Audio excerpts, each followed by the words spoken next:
La parole est à la France. Monsieur le Président, je remercie tout d'abord le secrétaire général pour les opérations de paix, la représentante spéciale du secrétaire général et la sous-secrétaire générale pour les affaires humanitaires. Je salue la présence parmi nous de la ministre des Affaires étrangères de la République démocratique du Congo.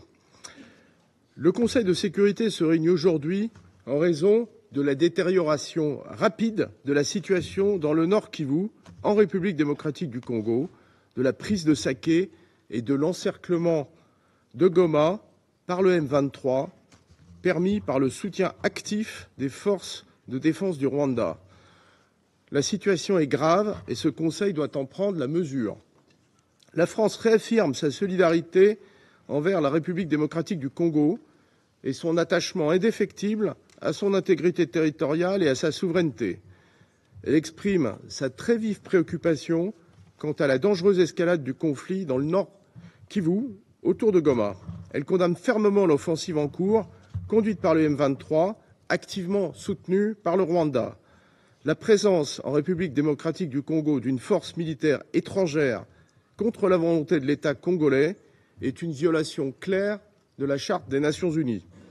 Cette offensive, comme le soutien aux groupes armés par toutes les parties, fait porter un risque majeur sur la sécurité des populations civiles et conduit actuellement au déplacement de dizaines de milliers de civils.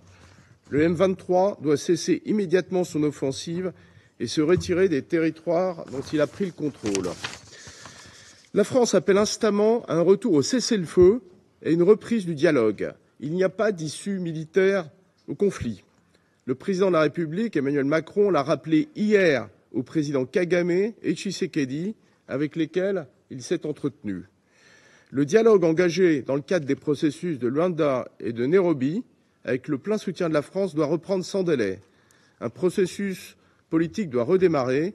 La France est prête à l'appuyer. La force n'est pas une option.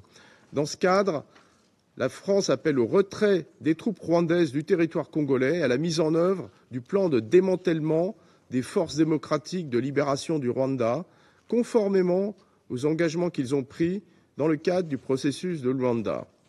Enfin, la France exprime tout son soutien à la MONUSCO, qui joue un rôle indispensable pour la protection des civils et dont le mandat a été renouvelé à l'unanimité le 20 décembre dernier.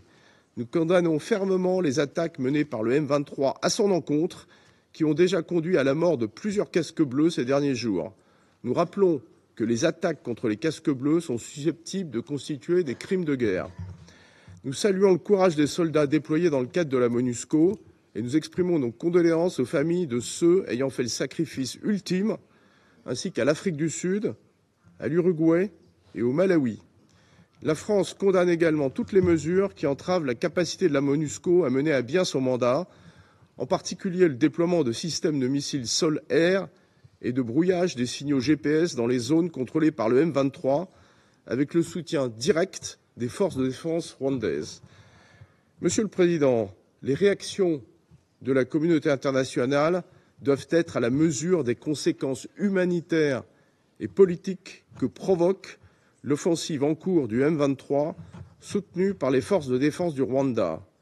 La France appelle l'ensemble du Conseil de sécurité à se mobiliser et à condamner d'une même voix cette menace grave à la paix et à la sécurité régionale et internationale, comme le secrétaire général des Nations Unies l'a à nouveau fait ce matin dans des termes très clairs. Je vous remercie.